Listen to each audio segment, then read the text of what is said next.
Nomenclature of organic compound. So इस nomenclature of organic compounds में हम ट्राइबल सिस्टम पढ़ रहे हैं। पहले तो ट्राइबल सिस्टम में एक तो अपने को वो टेबल ध्यान रखनी है जो हमने पिछले वीडियो में पढ़ी थी। इसके अलावा अपने को एक और चीज़ ध्यान देनी है।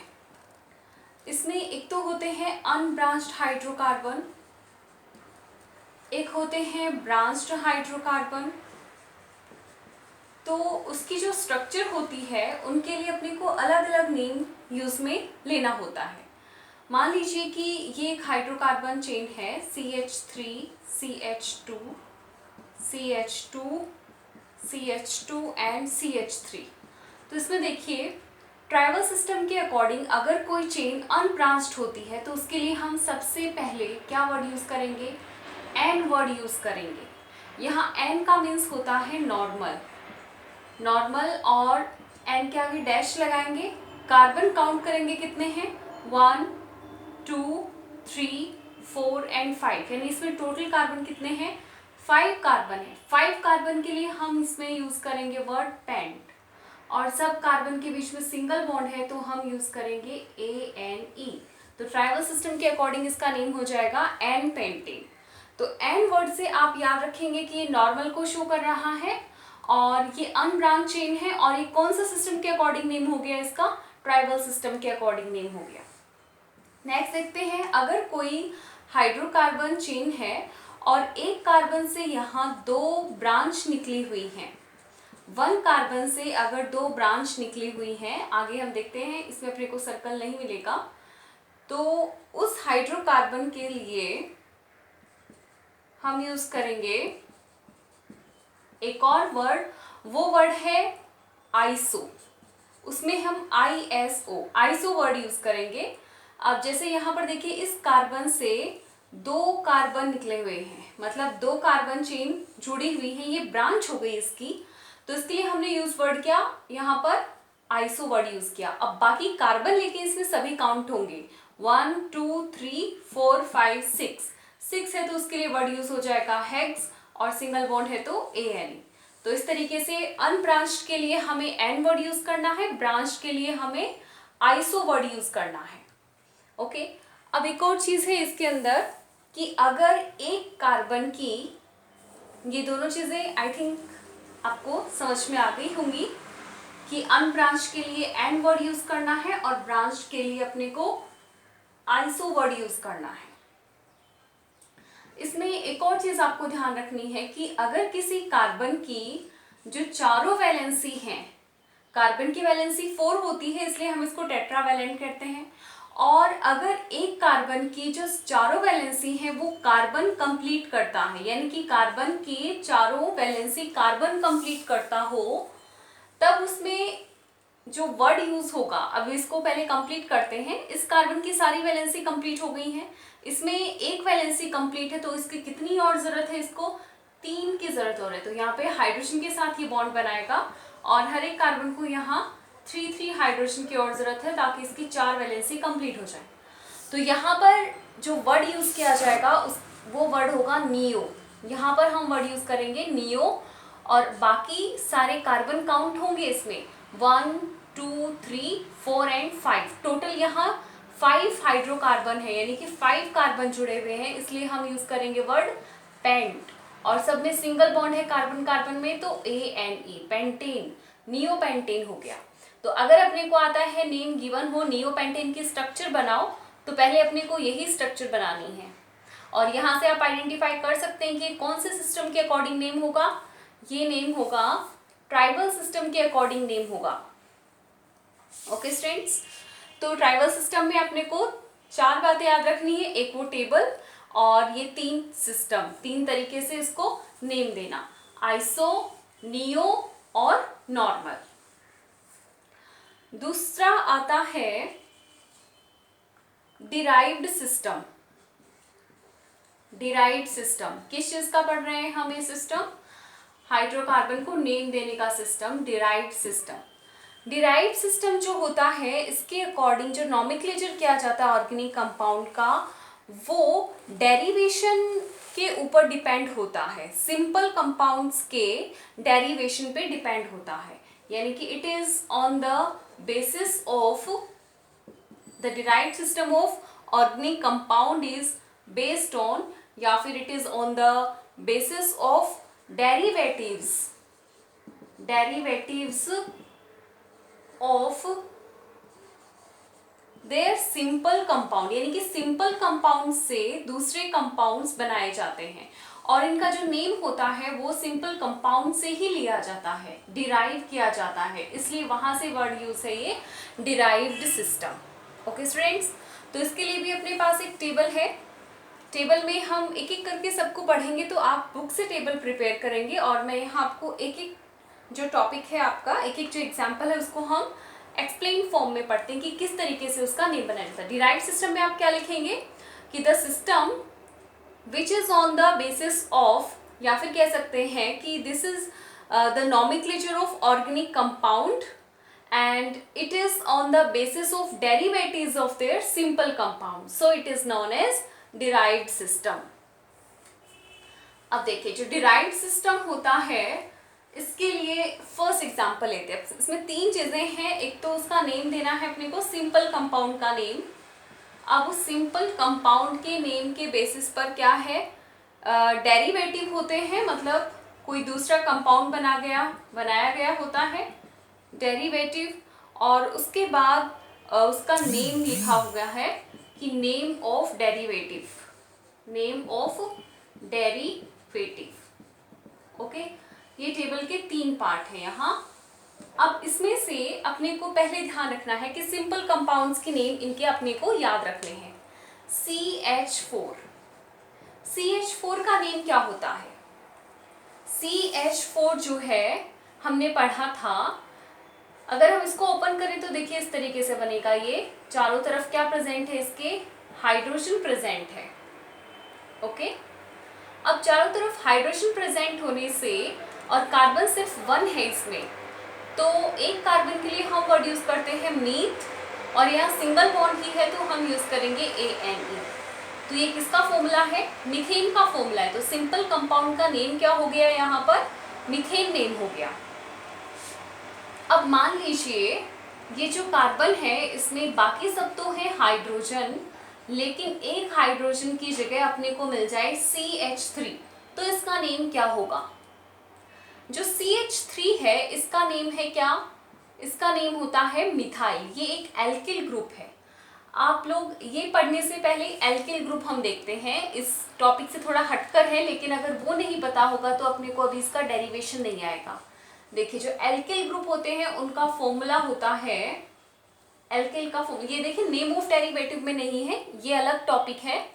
तो एल्किल ग्रुप का फॉर्मूला होता है CnH2n+1, यानी जितने भी कार्बन हैं हाइड्रोजन उसका डबल +1। जैसे मान लीजिए कार्बन 1 है तो हाइड्रोजन कितना हो जाएगा? 1 का डबल क्या होता है? 2, और 2 + 1 3, तो CH3।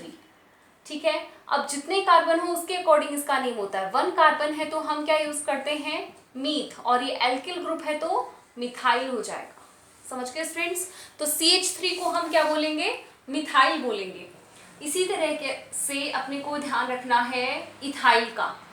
इथाइल कैसे बनेगा? ETHYL। आपको पता है ईथ में कार्बन कितने होते हैं? हमने पहले टेबल याद की होगी, आप लोगों ने लर्न की होगी। कार्बन इसमें कितने होंगे?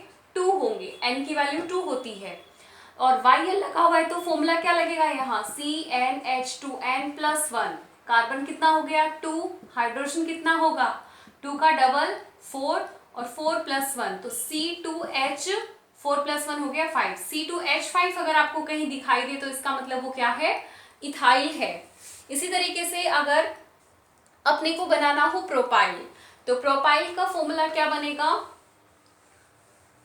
प्रोपाइल या प्रोपिल भी कह देते हैं, इथिल, मिथिल, इस तरीके से मिथाइल ज़्यादा बेटर रहेगा। तो प्रोपाइल अगर हम बनाएं तो इसका फॉर्मूला क्या बनेगा? प्रोप में कार्बन कितने होते हैं? मीथ, ईथ, प्रोप, तो कार्बन इसमें 3 होते हैं। फॉर्मूला क्या लगेगा यहाँ? CnH2n+1। कार्बन कितना है? 3।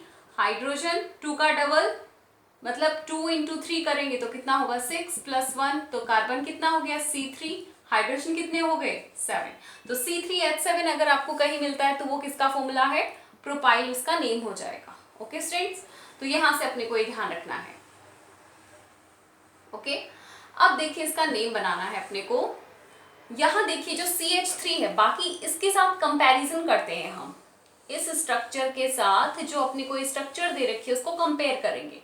इसमें देखिए हाइड्रोजन की जगह हाइड्रोजन है, इस वाले हाइड्रोजन की जगह भी और इस हाइड्रोजन की जगह भी। चेंज क्या हुआ, ये हाइड्रोजन डिस्प्लेस हो गया, उसकी जगह CH3 ग्रुप आ गया। अब CH3 ग्रुप आपने अभी अभी पढ़ा था, क्या नाम था CH3 का, उसको हम कह रहे हैं मिथाइल। और बाकी ये पूरा स्ट्रक्चर है किसका, ओरिजिनल मीथेन का, तो इसका नेम हो जाएगा मिथाइल मीथेन। ये हो गया मिथाइल मीथेन। ओके स्टूडेंट्स, तो CH4 पे बेस्ड एक स्ट्रक्चर आ गई। अब मान लीजिए यहां अपने पास हो, दूसरा एग्जांपल देखते हैं हम, कि कार्बन है, इधर CH3 है और ये इधर भी CH3 है, बाकी दो जगह यहां पर हाइड्रोजन है। तब इसकी स्ट्रक्चर क्या होगी, मतलब स्ट्रक्चर तो बना दी गई है, इसका नेम क्या होगा। यहाँ पर देखिए दो जगह CH3 ग्रुप अगर मिल गया अपने को तो उसके लिए हम वर्ड यूज करते हैं डाई। अगर वन प्लेस पर ही होता तब हम कुछ भी शो नहीं करते, वैसे मोनो बोलते हैं, बट दो जगह अपने को सेम एल्किल फॉर्मूला मिल जाता तो उसके लिए हम वर्ड यूज करेंगे डाई। अगर 3 मिल जाएंगे 2 के लिए डाई, अगर 3 मिल जाएंगे तो हम वर्ड यूज करेंगे ट्राई, 4 मिल जाएंगे तो हम उसके लिए वर्ड यूज करेंगे टेट्रा। बस यहीं तक है इसका। क्यों है यहीं तक, क्योंकि कार्बन की जो वैलेंसी होती है वो 4 होती है, तो 4 से ज्यादा एक कार्बन के साथ कोई दूसरा कंपोनेंट ऐड नहीं हो सकता। तो यहाँ पर देखिए CH3 कितने हैं, 2 हैं, तो 2 के लिए क्या वर्ड यूज करेंगे हम, डाई। तो यहाँ पर क्या लिखा जाएगा, डाई। कितने हैं इसमें CH3, 2 है, तो मिथाइल। और वैसे ये नॉर्मली किसका फॉर्मूला था, किसमें से हटे हैं ये H, किसका है ये, मीथेन का, तो डाई मिथाइल मीथेन इसका नेम हो जाएगा। ओके स्टूडेंट्स, इसी तरीके से मान लीजिए यहाँ पर भी H की जगह CH3 होता तो इसका नेम क्या हो जाता, डाई की जगह। यहाँ पर देखिए 3 के लिए क्या वर्ड यूज होता है, ट्राई, तो इसका नेम हो जाता ट्राई मिथाइल मीथेन। और अगर मान लीजिए इस H की जगह भी क्या हो, CH3 हो, यानी चारों तरफ CH3 ग्रुप जुड़ा हुआ हो, तो 4 के लिए क्या वर्ड यूज करते हैं हम, 4 के लिए टेट्रा होता है, तो ट्राई की जगह भी क्या हो जाएगा यहाँ पर, टेट्रा मिथाइल मीथेन। तो इस तरीके से आप मीथेन के जो डेरिवेटिव्स हैं उनको बना सकते हैं, उनका नेम भी बना सकते हैं। ओके, अब नेक्स्ट देखते हैं CH4 के बाद CH3OH। तो बहुत ही इजी है, देखिए पहले मीथेन इसका फॉर्मूला, मीथेन का फॉर्मूला होता है CH4। और अपने को ऑब्जर्व करना है कि एक हाइड्रोजन हटा है, 2 हाइड्रोजन हटे हैं, 3 हटे हैं या 4, 1 हटा है तो उसके लिए हम कुछ नहीं लिखेंगे, बस मिथाइल लिखेंगे। 2 हटा हो तो डाई, 3 के लिए ट्राई और 4 के लिए टेट्रा। नेक्स्ट है अब अपने पास CH3OH। CH3OH के लिए डेरिवेटिव सिस्टम में सिंपल कंपाउंड है ये, और इसका नेम है कार्बिनोल। इसको हम बोलेंगे कार्बिनोल। और जो पिछला हमने पढ़ा ट्राइबल सिस्टम, उसमें इसका नेम क्या था, वुड स्पिरिट। वो किसके अकॉर्डिंग था, ट्राइबल सिस्टम के अकॉर्डिंग था, बट हम यहाँ डेरिवेटिव सिस्टम पढ़ रहे हैं तो वुड स्पिरिट को मेंशन नहीं करेंगे, कार्बिनोल ही ध्यान रखेंगे। आपको दोनों तरीके से याद रखना है इसको। अब इसको पहले ओपन स्ट्रक्चर बना लेते हैं। CH3 है, यानी कि एक तो कार्बन के साथ 3 वैलेंसी कौन कंप्लीट कर रहा है, हाइड्रोजन, और एक साइड इसमें क्या होगी, OH। ओके स्टूडेंट्स, OH जो हाइड्रोक्साइड होता है, इसकी वैलेंसी 1 होगी। हो गया इतना। अब अपने को जो स्ट्रक्चर दे रखी है वो है CH3 CH2OH। ओके, अब देखिए इसको हम थोड़ा ओपन करके बनाते तो अपने लिए इजी हो जाएगा। C के साथ OH तो है कंफर्म, इस OH से ही अपने को आइडेंटिफाई करना है कि ये कार्बिनोल ग्रुप है। कार्बिनोल इसका सिंपल कंपाउंड है, यही अपने पास इसकी पहचान दिला रहा है, आइडेंटिफिकेशन। बाकी देखते हैं इस कार्बन के साथ कितने हाइड्रोजन जुड़े हुए हैं, 2 हाइड्रोजन, और एक हो गया इसमें CH3। ये देखिए यही स्ट्रक्चर है, इसको मैंने थोड़ा ओपन करके बना दिया। अब हम इन दोनों स्ट्रक्चर को कंपेयर करेंगे, जो ओरिजिनल स्ट्रक्चर थी अपनी वो, और ये जो अपने को मिला है क्वेश्चन, इसको देखिए। इसमें OH सेम है, हाइड्रोजन ऊपर वाले दोनों सेम है, ऊपर और नीचे वाले दोनों सेम है, बस यहाँ इस H की जगह क्या आ गया है, CH3 आ गया है। तो इसका नेम क्या हो जाएगा, यहाँ पर नेम ऑफ डेरिवेटिव में क्या लिख देंगे हम, CH3 को अभी हमने पढ़ा क्या बोलते हैं, मिथाइल। CH3 को बोलते हैं मिथाइल, और ये पूरा स्ट्रक्चर किसका है, कार्बिनोल का। तो ये नेम हो जाएगा मिथाइल कार्बिनोल। ओके स्टूडेंट्स, अब मान लीजिए कि यहां पर CH3 की जगह होता CH2CH3, ये अगर स्ट्रक्चर होती इसकी यहां तक, तब इसका क्या नेम होता। देखिए CH3CH2, बाकी देखिए यहाँ जिसके साथ OH है वो तो ओरिजिनल कार्बन है, ये वाला कार्बन अपना ओरिजिनल है, इसके साथ OH है यानी कि कार्बिनोल ग्रुप, यहाँ से हम पहचान गए इसको। दो हाइड्रोजन लगे हुए हैं यानी कि अब यहाँ इस हाइड्रोजन को ही इस पूरे ग्रुप ने डिस्प्लेस कर दिया है। अब CH3CH2 को जरा आप कंबाइन करके देखिए, कितने कार्बन है इसमें, 2, और हाइड्रोजन कितने हैं इसमें, 5, तो C2H5 हो गया। C2H5 किसका फॉर्मूला था एल्किल ग्रुप में, हमने पढ़ा था अभी, जब एक था तो इथाइल था या मिथाइल, उसका था मिथाइल, और C2H5 का नेम होता है इथाइल। तो यहाँ पर C2H5 क्या है, इथाइल है, तो इसका नेम क्या हो जाएगा, इथाइल कार्बिनोल। ये हो गया ethyl carbinol. Okay students, easy है। इसी तरीके से हम बनाते हैं अब एसिटिक एसिड। जो एसिटिक एसिड होता है, एसिटिक एसिड पढ़ा था हमने, इसका फॉर्मूला क्या होता है, CH3, ये 3rd नंबर का डिराइव्ड सिस्टम में सिंपल कंपाउंड है, CH3COOH, इसको हम बोलते हैं एसिटिक एसिड। एसिटिक एसिड को अगर हम ओपन फॉर्म में लिखें तो क्या होगा, एक कार्बन, उसके तीनों साइड में क्या होगा, हाइड्रोजन, और बाकी जो कार्बन है उसके साथ डबल OH है। तो डबल OH कैसे लिखा जाता है, एक ऑक्सीजन तो डबल बॉन्ड के साथ और एक ऑक्सीजन हाइड्रोजन के साथ। ये कार्बोक्सिलिक ग्रुप होता है वैसे, और ये जो कार्बोक्सिलिक ग्रुप है इसमें COOH ग्रुप होता है, यानी हाइड्रोक्साइड ग्रुप है एक, तो एक ऑक्सीजन है, और ये जो CH3 है इसमें कार्बन के साथ 3 वैलेंसी कार्बन कंप्लीट कर रहा है। बाकी देखिए वैलेंसी सब कंप्लीट हो गई, इस कार्बन की 4 वैलेंसी है, 4 बॉन्ड है इसके चारों तरफ, इस कार्बन की भी 4 वैलेंसी है, तो एक कार्बन कंप्लीट कर रहा है, 2 ऑक्सीजन कर रहे हैं, और एक इधर हाइड्रोक्साइड, तो 1 2 3 4 वैलेंसी कंप्लीट हो गई। ये है एसिटिक एसिड। अब एसिटिक एसिड के लिए अगर अपने पास इसका डेरिवेटिव में, मतलब इसका जो और कोई कंपाउंड अपने को मिले, फॉर एग्जाम्पल हम देखते हैं CH3 CH CH3 CH2 and COOH। देखिए यहां पर अब क्या है, ये जो कार्बन है इसमें, इस कार्बन के साथ क्या क्या अलग चीजें हैं अपने को, पहले उनको देख लीजिए। तो इसमें एक तो है, यहाँ पर देखिए एक कार्बन के साथ क्या हुआ, एक कार्बन के साथ 2 ब्रांच मिल गई अपने को। तो ये जो ग्रुप है ये किसका ग्रुप हो गया, एक कार्बन से जब 2 ब्रांच होती है तो उसके लिए हम क्या वर्ड यूज करते हैं, आइसो। आइसो के साथ साथ अब इसमें कितने कार्बन हैं, 1 2 3, 3 के लिए हम क्या वर्ड यूज करते हैं, प्रोप। अब इसमें हाइड्रोजन कितने हैं, देखिए 3 3 6 और 7, तो टोटली इसमें कितने कार्बन हो गए, इसमें हो गए 3 कार्बन, और हाइड्रोजन कितने हैं इस पूरे ग्रुप में, इधर वाले ग्रुप में जो सब्स्टिट्यूट बोलते हैं इनको, तो हाइड्रोजन 3 3 6 और 1 7। C3H7 किसका फॉर्मूला था, अभी हमने पढ़ा एल्किल ग्रुप, तो उसमें था प्रोपाइल का। तो यानी कि ये जो स्ट्रक्चर है वो किसकी है, आइसोप्रोपाइल की है। और बाकी देखिए इसमें कंपेयर कीजिए, ये जो CH2 है, ये जो था इसमें क्या कंपेयर किया हमने, COOH ग्रुप है, यहाँ सेम टू सेम है, यहाँ भी COOH ग्रुप है, इधर CH2 था तो ये CH2 यहाँ भी है, CH2 यहाँ भी है। अब बचा क्या, इस हाइड्रोजन को किसने रिप्लेस कर दिया, इस पूरे ग्रुप ने रिप्लेस कर दिया, तो इसका नेम तो हमने लिख दिया आइसोप्रोपिल, और बाकी बचा हुआ पार्ट किसका है, एसिटिक एसिड का, तो इसलिए हम इसको लिखेंगे एसिटिक एसिड।